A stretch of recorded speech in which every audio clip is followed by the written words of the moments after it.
So this has hands down been the weirdest console generation of all time. So, I mean, even starting off with like the Nintendo Switch coming out 3 years ahead, just because they're the Wii U was doing so bad, they just like made a whole new system. But the launch of the Xbox Series X and S and PlayStation 5 back in 2020 was just like a weird time in the world. COVID was, hitting everything hard. People was getting refund checks or stimulus checks, things like that. Systems was in short supply. People were buying them for $1,200, $1,000, like crazy amounts of money just to get their hands on these systems. And recently, Sony announced that the PlayStation 5 is getting a price hike pretty much everywhere in the world besides the US, at least for now. And this could have some implications. So, I mean, if you're new to the channel, definitely subscribe, leave a like on this video, hit the notification bell, and let's get right into this news. So, I'm reading an article from tomsguide.com, and the title of the article is "The PS5 Price Hike is Part of a Worrying Trend." And the subheader is Sony's PS5 price hike is unconscionable. Sorry, I don't know if I pronounced that right, but not unprecedented. This is by Marshall Honoroff. Sorry if I mispronounced your name. So, article reads, the PlayStation 5 recently joined the MetaQuest 2 in the ignominious, man, they're using a lot of words. It's pushing me right now. Ignominious category of game consoles with arbitrary price hikes earlier this week. Sony announced that it would raise the PS5's price all across Europe as well as parts of Asia and North America. The price increase isn't trivial either, with PS5s in some regions rocketing up by as much as 24%. That's a lot. That is a lot. This is a tough blow, especially in a time when inflation is running rampant and families are already struggling to buy more important goods such as food and gas.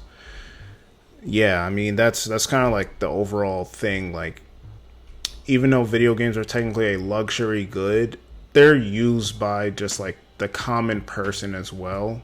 And like this inflation, the world economy, everything is like is going all over the place right now, and people are still trying to recover from the pandemic. In certain parts of the world, they're still dealing with it, believe it or not. When Meta raised the MetaQuest 2's price by $100 last month, good thing I got mine last year, I decried the decision as pure greed, and I think I meant to say decreed. He spelled it weird. And I stand by that statement. While Sony is not quite as ludicrously wealthy as Meta, the same logic applies here. Sony made about $1.5 billion in net income last quarter alone. So that's not revenue, that's net income. This is not a company that needs to plead poverty and make consumers pay even more for an already expensive product. To quote Sir Ian Fleming, once is happenstance, twice is coincidence, the third time is enemy action. We're now at the coincidence stage of gaming companies arbitrarily jacking up hardware prices, and if we get to the enemy action stage, it's going to be ugly. So just going off of that for right now, it's like I understand it, but at the same time, Microsoft and Nintendo have come out already and say they're not increasing the prices of their products, but number one, Microsoft can afford it. They have more money than almost any company in the world, let alone video game companies. But they're also seeing a higher revenue coming through from Game Pass, and also their systems are selling well. They did the smart thing of having two systems, one's at 500, one's at 300.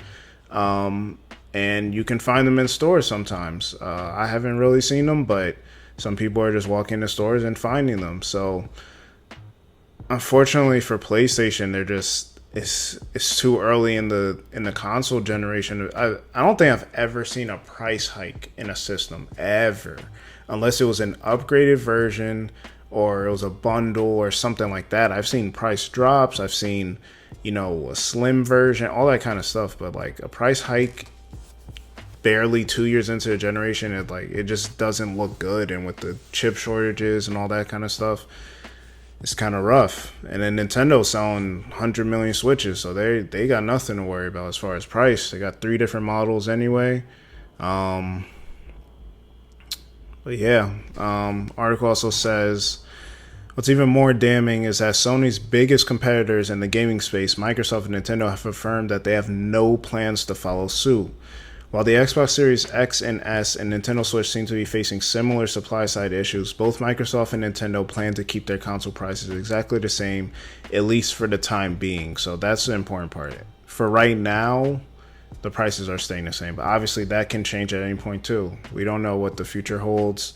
Like I said, Microsoft has enough money to kind of wait out the storm, and it sucks that they don't have a lot of heavy hitting exclusives right now to push their systems, because this is the time. Like striking when the iron's hot, that is right now for Microsoft.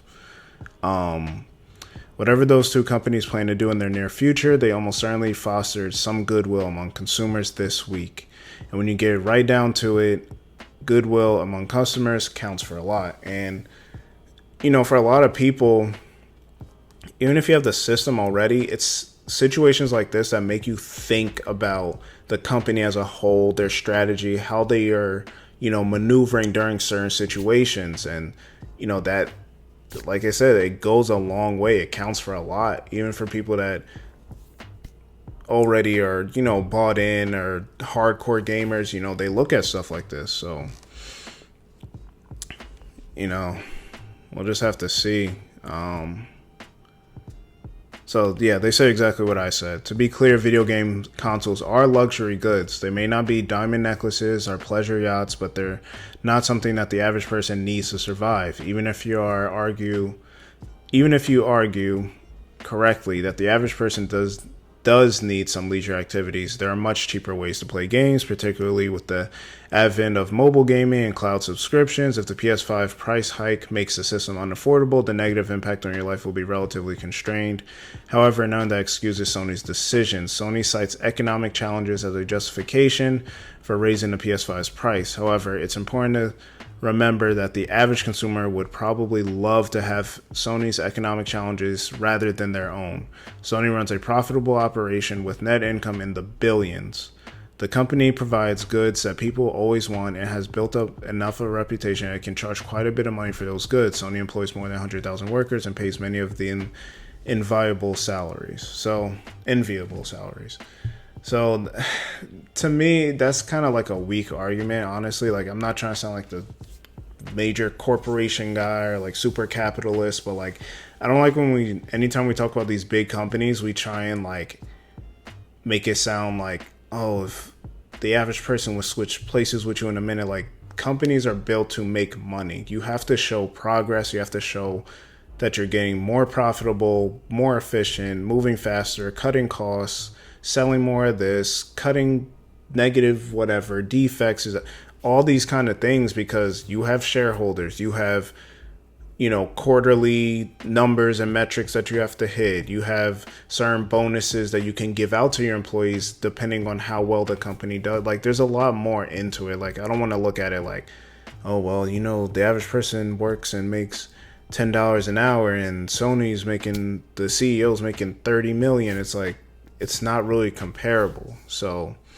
that is the one part I don't really agree with. Like, I don't like, I get it when rich people try and tell you about their rich people problems, it's kind of a turnoff, but it's just like, that's just the world they're in, and we kind of just have to respect that. But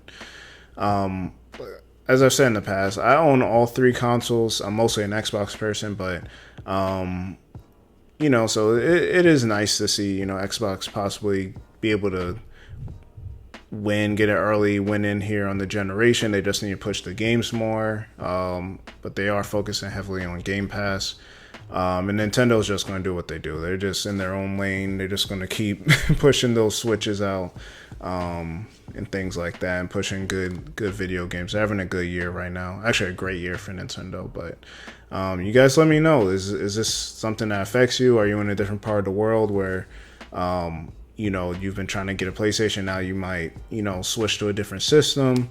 Are you in the US and you think this might trickle over? Is this going to spread across other industries? Like I said, the generation started off really weird, as the world has been in the last couple of years. But definitely let me know what you guys think. Subscribe to the channel, leave a like, comment, and I will catch you on the next video.